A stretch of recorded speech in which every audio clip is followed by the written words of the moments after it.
Hello? Hello pa Jack. Ay, hello. Good morning Good po. morning. Ng pusa talaga. Nakalima pa tayo. Oh. Hi, Thank isa you pang po, thank you caller. po. Oh. Hindi, kasi mga kaibigan, kaya tumanggap ng panlima. Kasi yung PM sa akin ng caller natin ay time sensitive. Siya po Papa Jack. Thank Ah, you po because for she's like about to na come home to the Philippines. She just needs to talk about something. Kasi, tama ba? oo po ako mamaya. Eh, Uwi po ako mamaya. Huwag kang mag-alala, hingan kitang So, pasalubong. Teka lang muna, malapit lang ang ang Singapore ka, di ba, sabi mo, ma'am? opo. Ano pangalan mo, Opo, ma'am? Papa Jack. Ara po. Papa Jack, tumawag po ako sa inyo nung I think 2 months ago, kung naalala niyo ako. Yes po, I know. Wala po I na, have my record here, ma'am. Papa Jack, thank you po sa advice niyo. Okay na po kami ng asawa ko. Ikaw yung 49 years Thank old, you ma'am, no? po. Opo, yung po, okay na po kami ngayon. Tapos, lalong pinatibay pa dahil yung anak ko kasama ko mamaya pa uwi. Tsaka yung asawa niya. Tsaka po, meron po kaming blessing. Meron po siyang, buntis po siya. Kaya, Okay. naging parang po kami lahat ngayon. Yung naging okay po lalo, Papa Jack. Ara, sorry Thank you ha. po sa lahat. Yeah, I may not remember your story, but you're welcome. I'm happy to hear that you're Thank you okay. po. Bakit tayo magkausap ngayon, ma'am?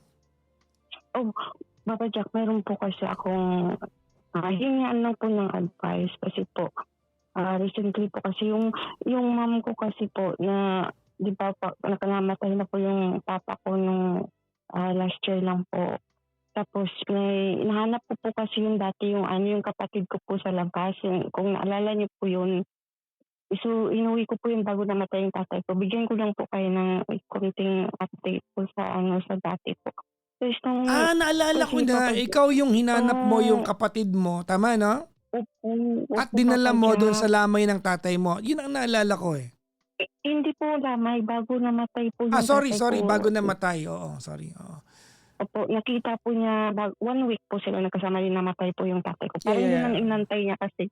Nahanap ko po yung Papa Jack. So, ngayon po, akala ko po, yun po yung parang napaka, ko na nahanap po yung kapatid ko. Parang yun po yung na naging masaya po yung tatay ko bago siya namatay. Pero parang ngayon, parang ito na po yung parang sumakit na yung ulo ko, Papa Jack. Kasi yung mama ko kasi, di ba sabi ko po sa inyo, pinapadalan ko po yun ng pera every month. Ako lang po nagpapadala sa kanya. Kahit 4 kayong magkakapatid. Okay. Nagtataka lang po ako sa kanya kasi bakit sa papadala ko lang ng pera, ubos na agad. Pero hindi naman ako nagtanong ng Papa Jack kasi syempre malay mo may binibili siya. Kasi as long na masaya siya, okay lang po. Pero Wait lang, sino to, ma'am? kasi Sino pinapadalan mo? Yung? yung nanay ko po, Oh, ng nanay mo. allowance niya, lahat-lahat. Tapos ay mag-isa lang kasi siya sa bahay. Kahit nandiyan naman yung mga kapatid ko sa kapitbahay lang, binigyan ko po siya ng kasama sa bahay para meron siyang tagaluto. Dahil nga po may sakit nga po rin siya. Di po ba may sakit siya sa heart. So ngayon yung kapatid ko to sa labas, lagi po nandun na sa bahay. Pero dati ayaw talaga siyang ng nanay ko na pumunta dyan. Sinisigawan siya kahit lalo nang namatay yung tatay ko. Pero naintindihan ko yun dahil Kasi nga feeling masakit na pa nanay mo siguro sa na-betray kanya. siya eh, di ba? Oo, pero Papa Jack, iba na ngayon. Gustong-gusto niya yung bata. Okay. Tapos nagtataka ako, bakit sabi ko, kapapadala ko lang ng pera, wala na. Tapos, yung minsan, hinihiram pa niya yung sahod. At pag alam niya, sinahuran ko na yung kasama niya, hinihiram pa po niya. Sumakit yung ulo ko. Sabi ko, bakit mo hinihiram yun? Sabi niya, wala lang. Sabi niya, kailangan ko ng ganito, ganun. So, sabi ko sa mga pamangkin ko, magtapat kayo sa akin. Sabi ko, ano ba yung ginagawa ng nanay niyo? Sabi ko, ganun. Tapos sinumbong nila nga sa akin, Papa Jack, na pag pumunta daw yung bata dyan, dinadala daw niya sa mag-shopping sila, bibilan niya ng tsinelas o papagupit niya. Sa akin, Papa Jack, wala naman po yun. Tapos yung bahay kasi namin may taas yun. Pag nandyan yung bata, aakyatan niya ng gatas, Papa Jack. Pero 'pag siya inutusan mo na akyatin sumakit yung paa niya, pero 'pag andiyan yung bata parang masaya na masaya po talaga siya, Papa Jack.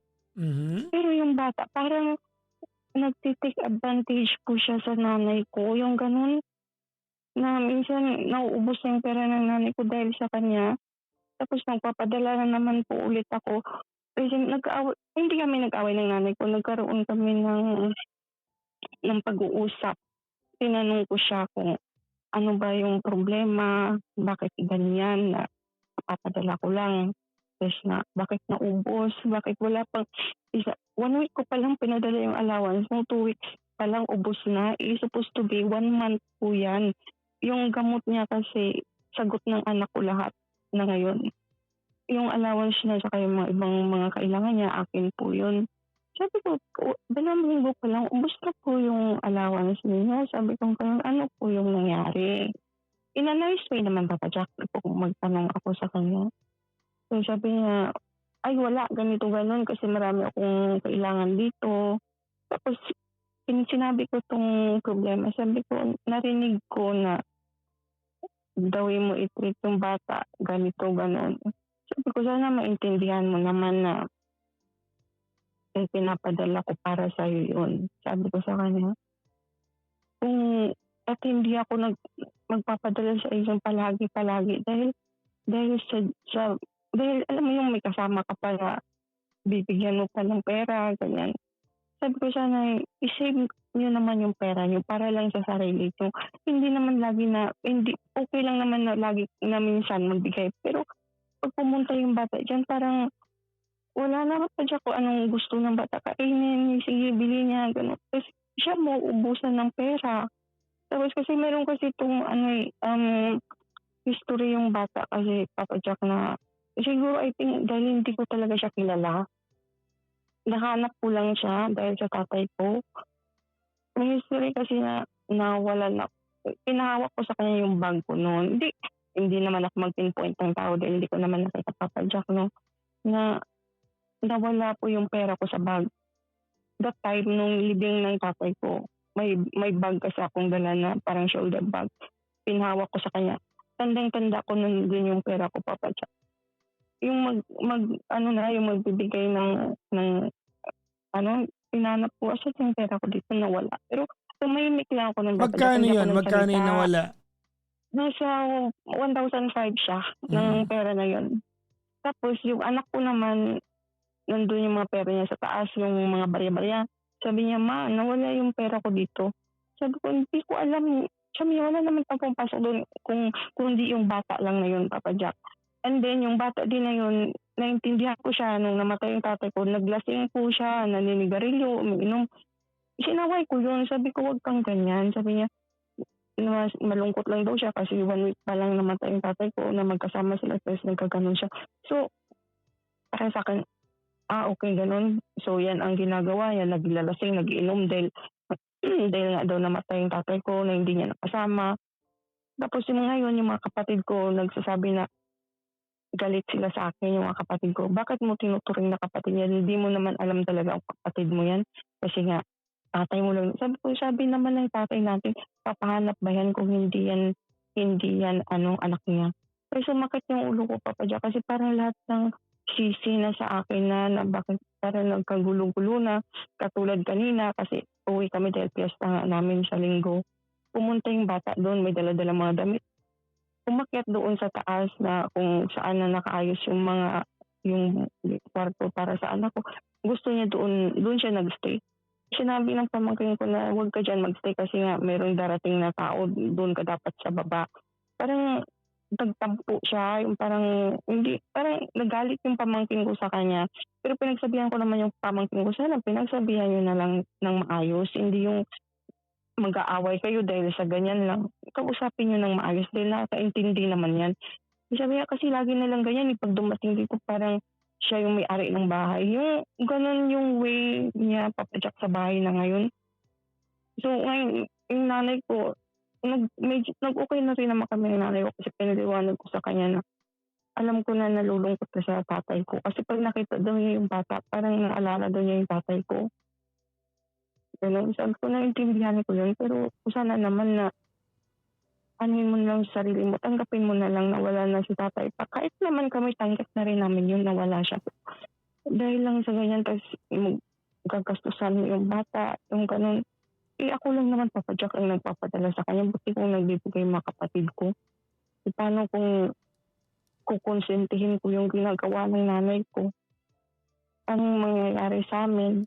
Lahat ng sisi na sa akin na ngayon dahil daw dahanap ko, kasalanan ko yan, nagkagulo-gulo na, hindi naman matahimik yung bahay, pati daw yung nanay ko, na ano na siya na gusto na niya lagi yung bata sa bahay. Ayaw nga ng mga pamangkin ko sa mga kapatid ko, Papa Jack. Sumasakit na yung ulo ko. So, hindi ko alam kasi kanina umuwi yung bata. So, pero tinawagan ko, sabi ko, umuwi ka sa bahay Sabado kasi nandun ako bukas. Kasi uwi ako mamaya, bukas nandun ako.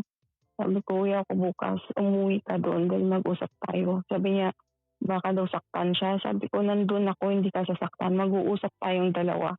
Sabi ko sa kanya. So, yung Papa Jack, hindi ko alam kung ano ba yung gagawin ko sa kanya. Ano rin, para, ipigilan ko kung pa siya pumunta sa bahay. Kasi pag hindi ko siya pipigilan, Papa Jack, parang inaano niya yung nanay ko, na-take advantage po niya. Yun lang naman, Papa Jack, yung itatanong ko po sa inyo. Kasi kanina parang sumama yung loob ko kasi parang iniisip ko na how about ako yung nasa kalagayan ng bata na yun. Tapos pinagalitan siya dahil pumunta lang siya doon. Kasi alam mo yung parang hindi naman pinalayas, parang hindi siya welcome, parang tinatanggap ko siya ng ibang tao. Tapos ako yung nagdala sa kanya sa bahay.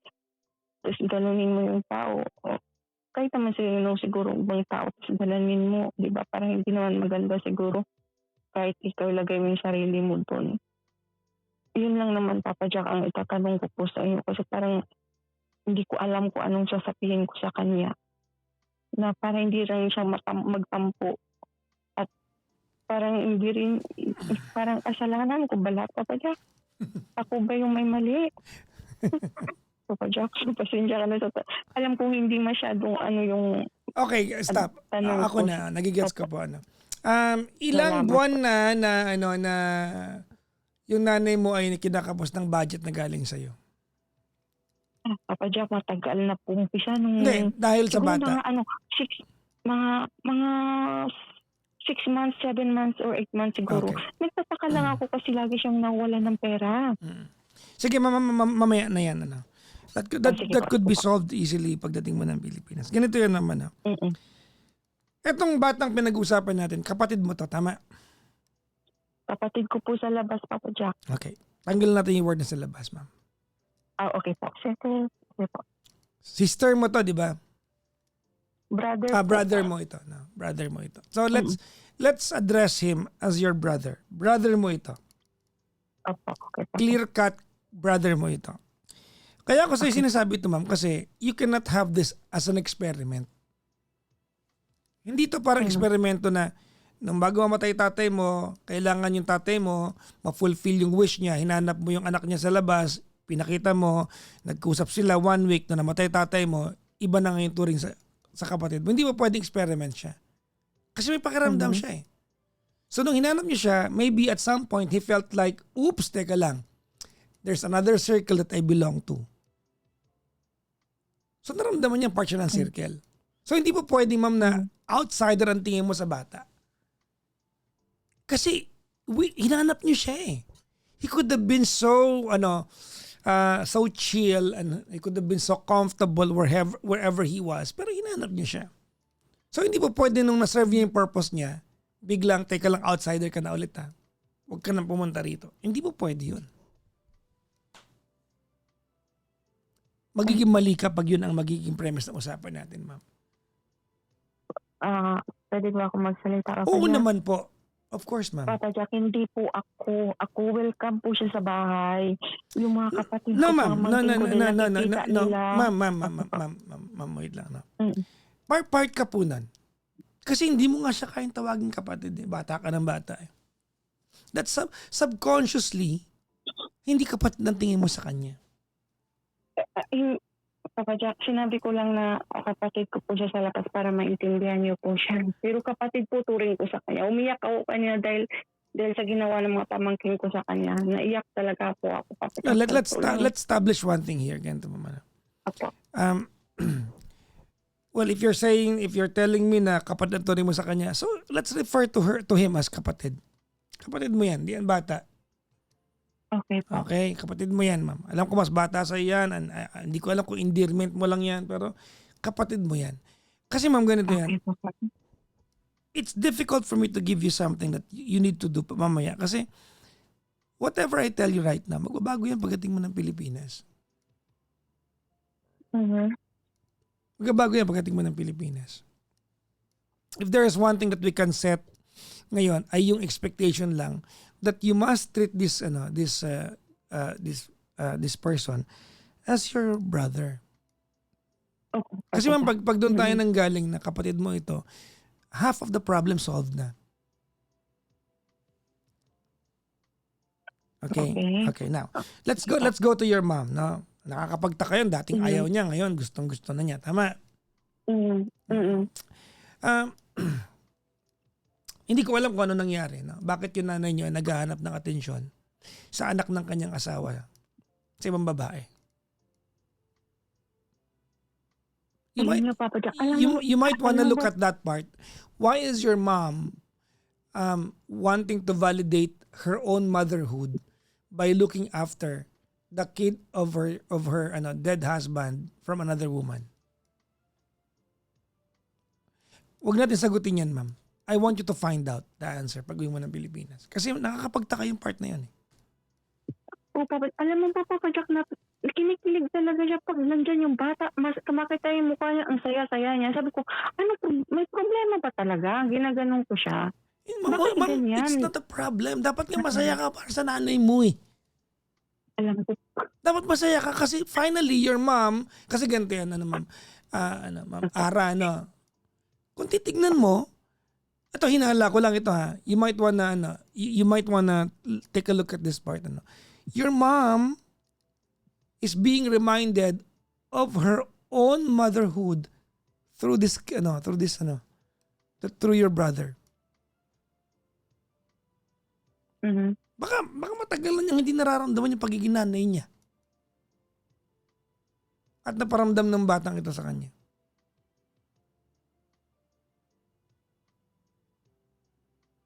You should be happy for your mom. Opo.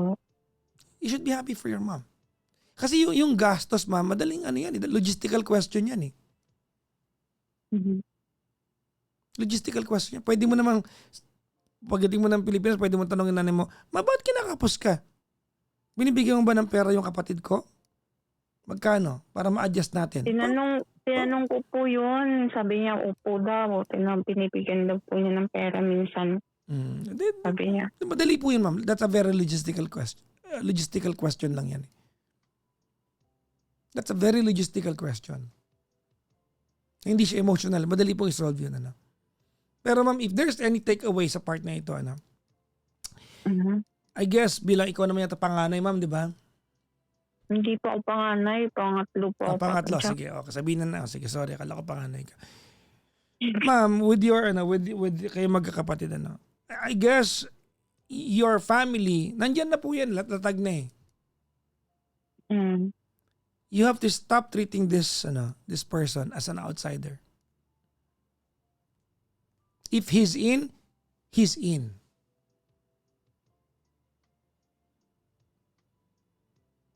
If Okay he's po. out, he's out. Hindi po pwedeng Yun nga halfway, po, hindi po pwedeng halfway in po siya.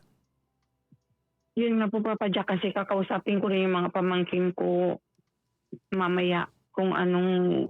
Kasi pag wala ako sa bahay, nababalitaan ko lang, nag-aaway sila. Well, dahil I guess, pumunta ma'am, bata ilang dyan. taon yung mga pamangkin mo? Yun ako, mas matanda, mga 20 plus na. 20 plus na sila. If anything, ma'am, pwede mag-suggest sa'yo. Opo. Kasi pag kinausap mo yan, maniwala ka, you will not get their sides. Ano po kaya gagawin, Papa Jack? Well, if I were you, create an activity so they can bond.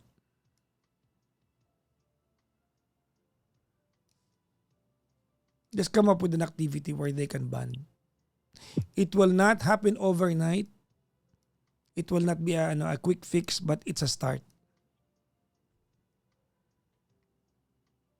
Kasi medyo medyo argumentative tsaka confrontational yung tatawagin mo. Ba't ganito yan? Ba't ganyan yan? Sa edad ng mga yan, ma'am, di ba makikinig sa'yo yan?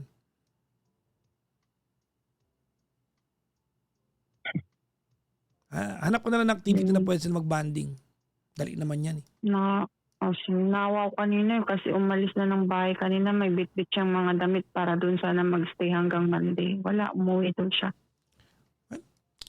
Family. Nakakaawa naman. Ganun ang family, ma'am. Nag-aaway naman talaga. I mean, if you can, kung kaya mong itawid yung part na family ka na dito, no? Hindi ito yung huling pagkakataong makakaaway mo yan mga yan. Pero kamag-anak mo yan mga yan. And you belong here, huwag kang umalis. Madali po yan. Kung ang pinanggagalingan mong premise ay, you are not an outsider. You're a part of this circle. Mag-aaway pa kayo. Hindi ito yung huling pagkakataon mag-aaway kayo pero hindi ka dapat umalis. Ganyan naman nangyayari sa family. Meron bang pamilya hindi nag-aaway? Yan nga po, Papa Jack. Yun lang po yung akin, mama. He cannot be an experiment to the family. Na wala na yung tatay nyo, outsider na siya ulit. Mali yun. If he's in, he should be completely in, ma'am. Okay po, Papa Jack. Kasi tao yan. Okay. May damdamin yan, ma'am. Opo. Okay po, Papa Jack. Maraming salamat po. Yan lang po, Papa Jack. Mag-ingat ka sa biyahe mo, mama. Matulog na po kayo. Opo, Papa Jack. Uwi po kami mamaya. Sige. Salamat po. Mag-ingat Good night po. Good night, ma'am. Maraming salamat po. Mag-ingat rin po kayo. God Bye-bye. bless po, Papa Bye-bye. Jack. Opo. Salamat po. Bye-bye.